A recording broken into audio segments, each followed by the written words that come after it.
Audio Jungle.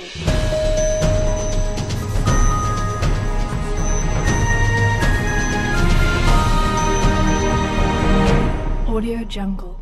The all-time low. President Trump calling out Russia after a cold meeting between President Vladimir Putin and Secretary of State Rex Tillerson. Right now, we're not getting along with Russia at all. We may be at an all-time low. I expressed the view that the current state of U.S.-Russia relations is at a low point. There is a low level of trust between our two countries. The major change of heart the president just had that could rub Putin the wrong way. And breaking overnight, no sanctuary for illegal immigrants. The mayor, who tried to make his city a safe space, put on the spot. Would you report a drunk driver here illegally to the feds? That's a good question that I don't have the absolute answer to. I would think certainly on a second offense they would. I'm just not sure. I'm honestly not sure. Well, why not? Why aren't you sure? You're the mayor. Will he have a change of heart? And waging a holy war. Parents are fuming because their kids have school on Good Friday. Should they be forced to go? We report, you decide. Fox and Friends First starts right now.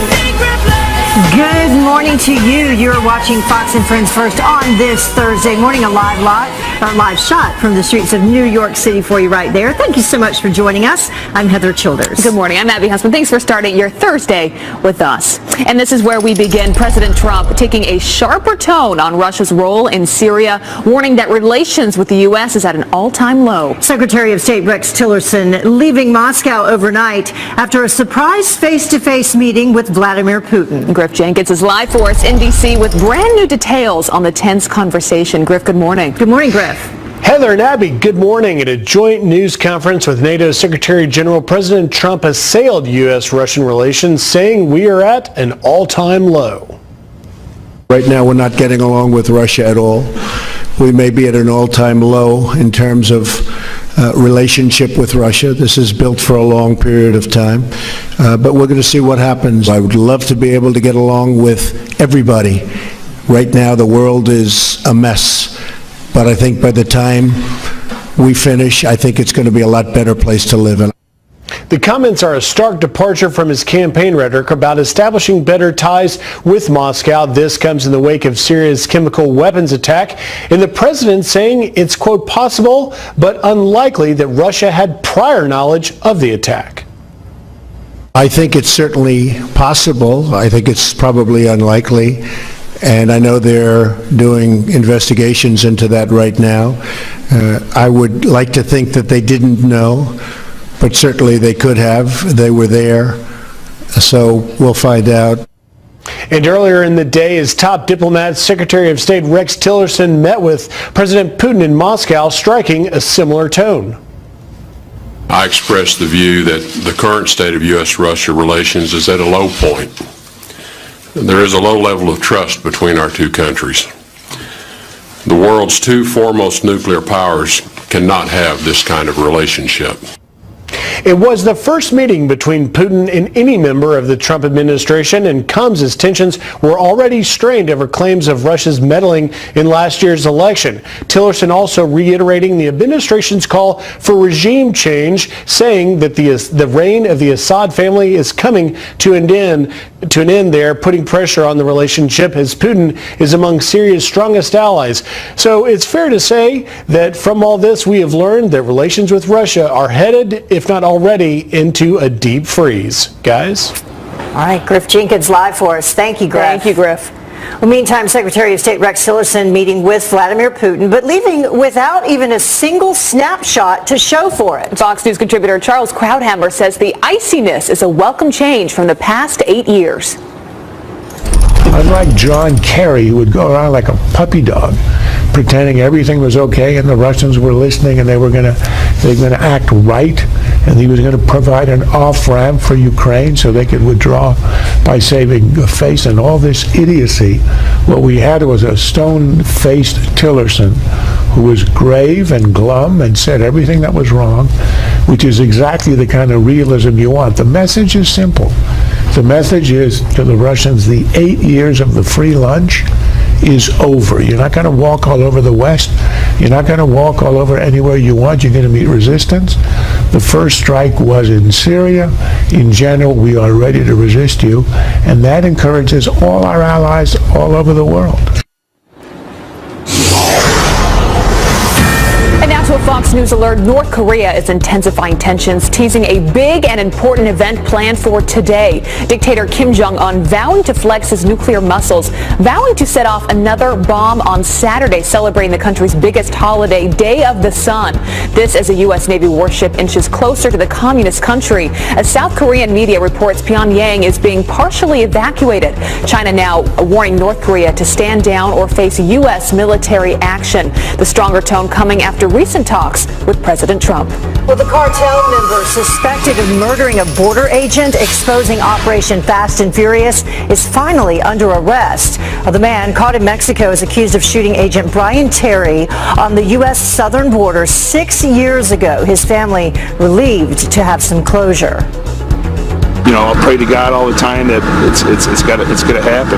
But I feel more comfortable now that Trump's in office, and I think that had maybe something to do with it. Terry's death helped expose Operation Fast and Furious, an ATF program that allowed criminals to buy guns in the U.S. with the intention of tracking them in Mexico. They lost track of nearly 2,000 guns, 2 of them found at Terry's murder scene. Well, authorities uncovering terror right here on American soil. The feds arresting 2 men accused of working for ISIS, even wanting to raise an ISIS flag on top of the White House. Joseph Jones and Edward Chimenti, both from Illinois, allegedly pledging their allegiance to the disgusting terror group online. The 2 handing over cell phones, telling agents that they thought would be used to set off bombs overseas. The passenger dragged off a United Airlines flight now taking legal action. Dr. David Dow's daughter and lawyers expected to hold a news conference in just a few hours in Chicago. His attorneys filing a petition to preserve all evidence from the plane. The Chicago city leaders also holding an emergency meeting today, demanding answers from the city's aviation commissioner. All 3 officers involved are now on paid administrative leave. Well, a newly declared sanctuary city backtracking on its decision to defy federal law. Well, the mayor and city council caving from pressure from residents and the White House. Jackie Ibanez joins us now with some details on the change of heart. Good morning, Jackie. Good morning, Abby and Heather. Lansing, Michigan, proudly joining the ranks of sanctuary cities earlier this month, choosing to defy federal law by not responding and reporting illegals who commit crimes to federal authorities. But that all changed after Mayor Virg Bernero appeared on Fox's Tucker Carlson tonight to talk about the consequences of that choice. Listen. You're going to lose, as you know, because the Attorney General announced it, federal funding, which I know that you rely upon. For the I don't believe that for a minute. Because you I don't did believe this. that. Well, they are. Well, okay, you don't think it may happen, but they're telling you that it's going to happen. If they push it, they can probably get it done. And I'm telling you, I'm willing to fight them. Okay, well, apparently you are. Now, more than a week later, and after mounting pressure from the public, the Lansing City Council voting 5-2 in favor of rescinding that order. Mayor Bernero once again joining Tucker last night with a change of heart. It seems like your city council didn't agree. Why didn't they see the brilliance of your plan? Oh, now come on now, Tucker. I said nothing like that. But I must say, I heard from a lot of your fans after I came on, and you do have a great fan base. I think it's wonderful. Look, what we're seeing is democracy in action, Tucker, and this discussion is part of it. I think we should have more conversations where we shed light and not heat. Mayor Bernero isn't the only one unwilling to risk federal funding due to sanctuary status. 29 states currently have pending legislation that would prohibit sanctuary cities. Abby? Quite the turn of events. Thank you, Jackie. Thanks, Jackie. Well, let's go to California now, where they're not backing down, refusing to lift the travel ban for state-funded employees to North Carolina. The Attorney General slamming the revised controversial bathroom bill as not good enough. The altered version leaving state lawmakers in charge of the public restroom policy, but local governments wouldn't be allowed to pass non-discrimination ordinances. Well, the city of St. Louis slamming the NFL with a massive $1 billion lawsuit over moving the Rams to Los Angeles. The league accused of ignoring its own rules, skipping protections designed to keep NFL teams in their hometowns. St. Louis demanding damages for the profits and jobs lost in the relocation.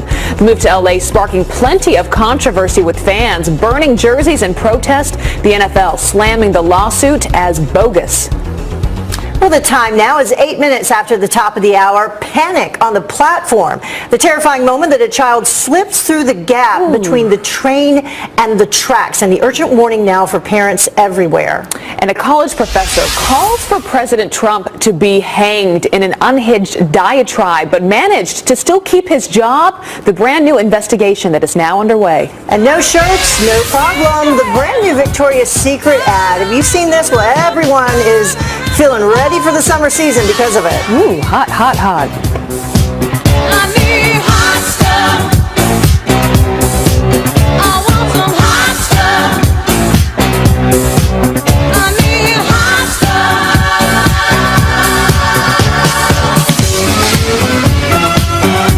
Go on and try to tear me down. I will be rising from the ground like a skyscraper. Well, a brand new investigation now underway after a college professor declared on Twitter that President Trump, quote, must hang. Yeah, he has since apologized and deleted his account, but the outrage, as you can imagine, is still boiling over. Yeah, and Fox News radio host Todd Starnes wants to know why in the world does he still have a job? Todd, a lot of people thinking that. Absolutely. Fresno State University says a professor who said President Trump must hang is now under investigation by the FBI and the Secret Service. Professor Lars Mazychak's unhinged diatribe was posted on Twitter back in February. He also offered to donate money to honor the president's assassin. He said 2 Republicans should be executed for every deported illegal alien. Now, Fresno State initially stood by the professor's comments, but after some major backlash, the university backtracked. Well, sort of. This is a classic example of the violent left-wing thuggery that has infested our public universities. I write about this extensively in my new book, The Deplorables Guide to Making America Great Again.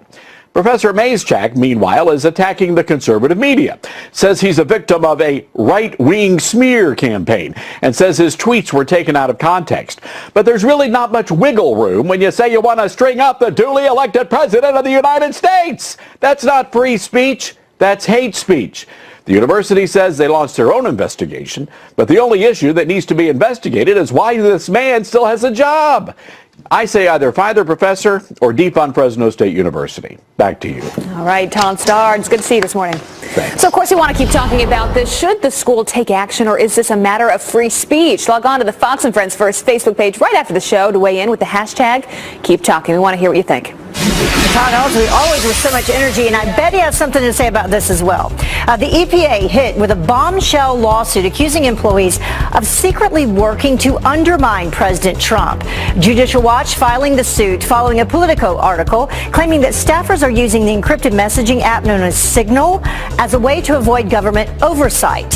Head of the EPA, Scott Pruitt, joining Fox and Friends later this morning to talk about that lawsuit. Well, top Republicans are asking the DOJ to take a fresh look at evidence against Lois Lerner, the former IRS employee accused in 2013 of targeting Tea Party groups over their political views. Remember that? Well, Lerner called to testify to Congress, but pleaded the Fifth. I have not done anything wrong. I have not broken any laws. One of the basic functions of the Fifth Amendment is to protect innocent individuals, and that is the protection I'm invoking today. In 2015, President Obama's DOJ refused to file criminal charges, and Lerner resigned.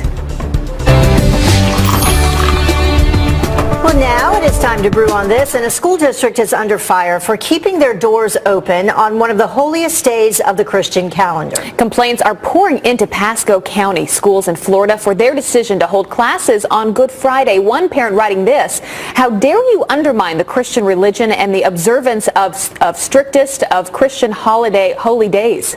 And the district claims that schools only close for Good Friday if the holiday coincides with spring break. We can't base our calendar on religion. It has to be secular. To take a day off purely because it is a religious holiday is not accepted. Well, children who do stay home tomorrow for religious reasons will be given an excused absence. But what do you think? Does this undermine the Christian religion, or should school calendars be secular? Send us your comments on Facebook, Twitter, or send an email to foxfriendsfirst@foxnews.com. We will, of course, share them later on in the show. And the time now is 16 minutes after the top of the hour, and lack of supplies, dirty storage areas, and no system to weed out recalled products. Conditions so horrific at one VA hospital, the veterans' lives are said to be in imminent danger. And nature called. The midwife in the middle of getting her colored, who just learned her hair colored, who just learned the true meaning of that phrase. But first, the weather across the country.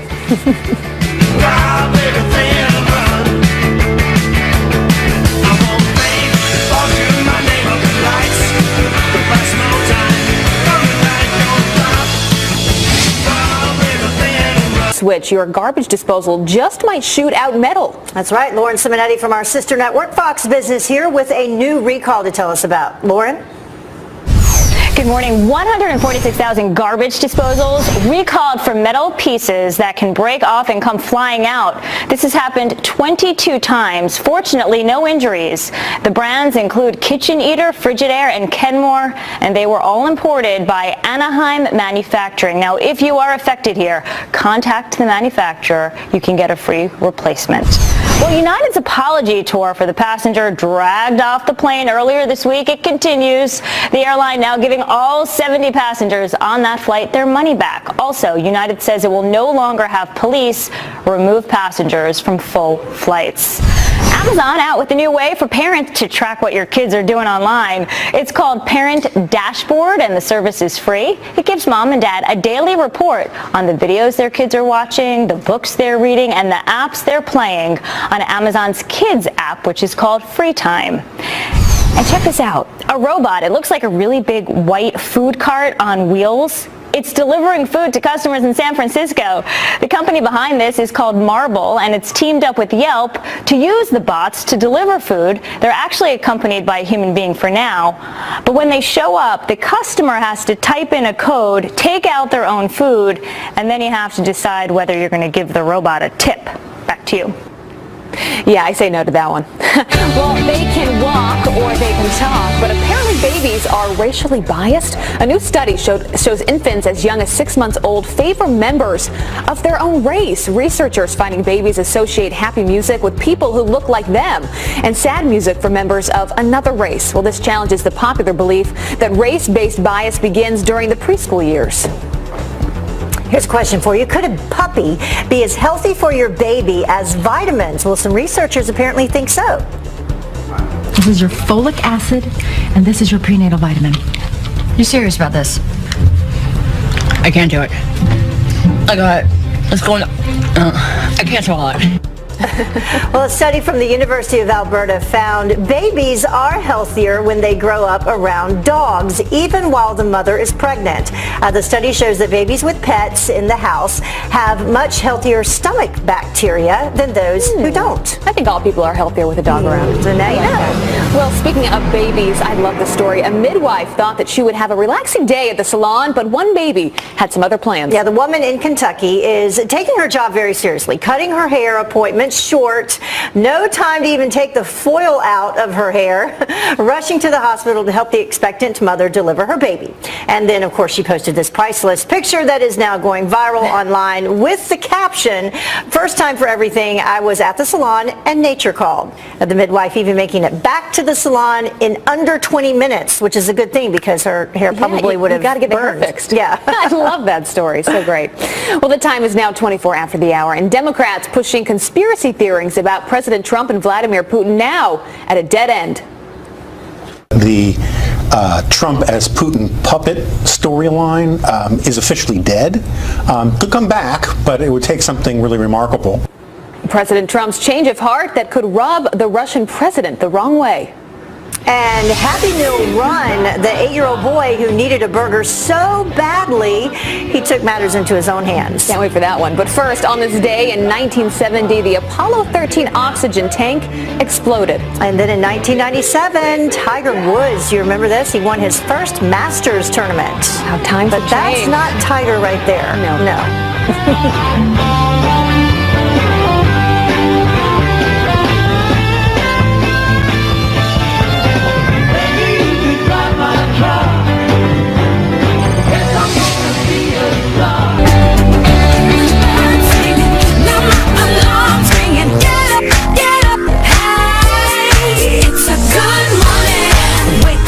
A brand new day. This morning, stepping on my way. Good morning. It is time to get out of bed. It is Thursday, one day closer to Friday and to the weekend. You are watching Fox and Friends First on this Thursday. I'm Abby Huntsman. And I'm Heather Childers. Thank you so much, as always, for waking up with us. It is 5:30 the top of the hour. And we begin with President Trump clashing with the Kremlin, warning the relationship with Russia is at an all-time low. Secretary of State Rex Tillerson leaving Moscow overnight after a surprise face-to-face meeting with Vladimir Putin. Griff Jenkins is live for us in D.C. with some brand new details on the heated conversation. Good morning, Griff. Hey, Griff. Good morning. Heated it is at a joint news conference with NATO Secretary General. President Trump assailed U.S.-Russian relations, saying we're at an all-time low. Right now, we're not getting along with Russia at all. We may be at an all-time low in terms of relationship with Russia. This is built for a long period of time, but we're going to see what happens. I would love to be able to get along with everybody. Right now, the world is a mess, but I think by the time we finish, I think it's going to be a lot better place to live in. The comments are a stark departure from his campaign rhetoric about establishing better ties with Russia. This comes in the wake of Syria's chemical weapons attack and the president's retaliation. He calls Assad a butcher. When you get into the gases, especially that form, it's vicious and violent. And everybody in this room saw babies dying, fathers holding children in their arms that were dead children. There can't be a worse sight, and it shouldn't be allowed. That's a butcher. I have absolutely no doubt we did the right thing. Trump also changing his tune on NATO from his campaign days when he repeatedly said it was, quote, obsolete. Now he's very much favoring the relationship. NATO's Secretary General Jens Stoltenberg agrees. We agree that NATO is a bedrock of security both for Europe and for the United States. 2 world wars and a Cold War have taught us all that peace in Europe is not only important for Europeans, but is also important for the prosperity and the security of North America. And earlier in the day, as you mentioned, Secretary of State Rex Tillerson met with President Putin in Moscow. It was the first meeting between Putin and any member of the Trump administration. Tillerson reiterating the administration's call for regime change, saying that the reign of the Assad family is coming to an end, putting pressure on the relationship as Putin is among Syria's strongest allies. Here's the bottom line. Things are headed into a deep freeze right now, and we'll be paying a lot of attention as things move forward. An investigation underway, guys. Yeah, some unsettling times for sure. Thank you, Griff. Not even a snapshot to prove that he'd met with Putin. Thank you, Griff. Well, President Trump, meantime, with a change of heart on NATO, a move likely to get under Vladimir Putin's skin. Jonah Goldberg, senior editor at the National Review, saying Democrats can no longer push the narrative that the president is Putin's puppet. Listen. I think it's fair to say at this point that the Trump as Putin puppet storyline is officially dead. Could come back, but it would take something really remarkable. I think that I think at one point today, Donald Trump said these are the worst relations we've had with Russia ever. That strikes me as maybe a little too far hyperbolically, but it's very clear that things are not going well, and everyone is sort of just doing in a tailspin, trying to figure out what the theme of the pudding is of American foreign policy right now. In other news, authorities are ramping up security at stadiums this Easter weekend following terrorists nearly massacring one of Europe's top soccer teams. 3 bombs packed with nails exploding close to a bus that was packed with players in Germany, hurting a defender and a police officer. Both, though, are expected to be okay, thankfully.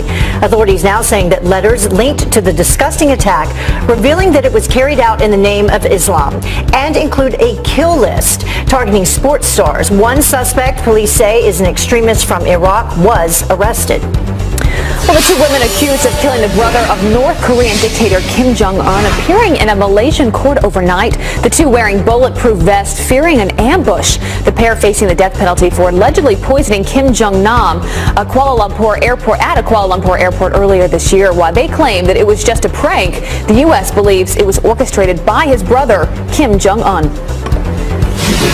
Well, lack of supplies, dirty storage areas, and no system to weed out recalled products. A VA watchdog group releasing a scathing report about a hospital in D.C. describing conditions so terrible that veterans' lives are said to be in imminent danger.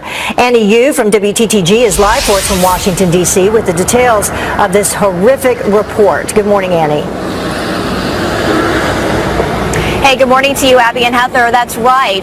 This is disturbing news, certainly. And the conditions are so dangerous here at the VA Medical Center that the agency's top watchdog decided to release this interim report. It's a rare interim report. They wanted to release it early on, alerting the public and the patients here at the VA Medical Center about the dangers going on here while this review is still going on. Now, some of the serious issues going on here at the medical center include supply shortages. So we're talking things like oxygen tubes, alcohol pads, even equipment that could affect treatment of patients, including dialysis treatments. And because of these missing supplies, the report says the VA Medical Center was forced to borrow supplies from a private hospital. We're also talking about the mishandling of equipment. We're talking more than $150 million in unaccounted for equipment and supplies, dirty areas that are supposed to be sterile. And the report also revealed that the shortages forced the center to cancel some patient procedures, putting people at risk. Now, as a result of this troubling report, the director of the medical center, Brian Hawkins,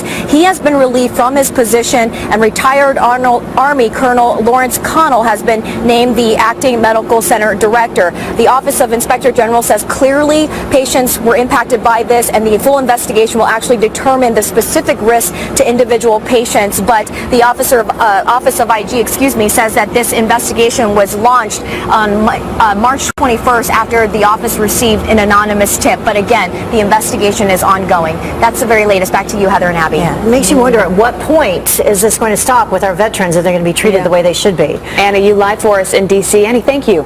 Thanks, Annie. Well, up in smoke, Colorado passing a new bill to help protect pot growers and sellers from the feds. If the government starts cracking down, it would allow those groups to reclassify recreational weed as medical marijuana. Pot is illegal under federal law, but legal in Colorado, and it would soon get the green light in Illinois. Some state lawmakers working to legalize recreational marijuana with a system for regulating and taxing sales. It could bring in $350 million a year. Well, the time now is almost 20 minutes until the top of the hour, and panic on the platform, the terrifying moment. Watch this. When a child slips through the gap between the train and the tracks. We have the urgent warning that parents need to hear everywhere. And it's too late to say sorry. We are live with brand new legal trouble United Airlines could be facing for dragging that passenger off of a plane. And the warm weather this week giving us a small glimpse of summer. But before you book your next vacation, stick around. We'll have the travel dates that won't break the bank. Surfing USA.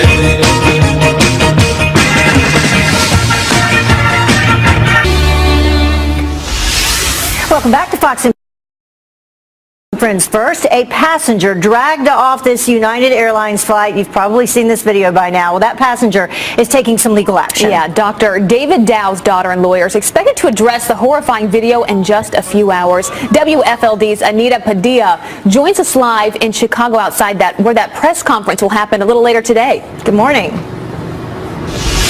Good morning, Heather and Abby. I'll tell you what, there is so much to talk about when it comes to this case.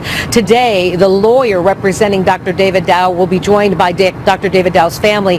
And we don't know exactly what they're going to talk about, but we can expect them to talk about possibly his medical condition and certainly that emergency filing that they put out yesterday because they want to preserve those very important records from that flight. They're actually looking for the cockpit recordings, the passenger list, even the personnel files of those aviation officers that were on board that you saw on that videotape. Speaking of that videotape, remember earlier this week, one of those aviation officers was placed on leave. Well, now the other two that you see in that video have also been placed on leave. And the alderman here in Chicago wants some answers from the aviation department. United's CEO initially defended the actions of those officers and the employees. Now he's done a complete 180, apologizing, even refunding the money from to all of those passengers who had to witness this entire ordeal.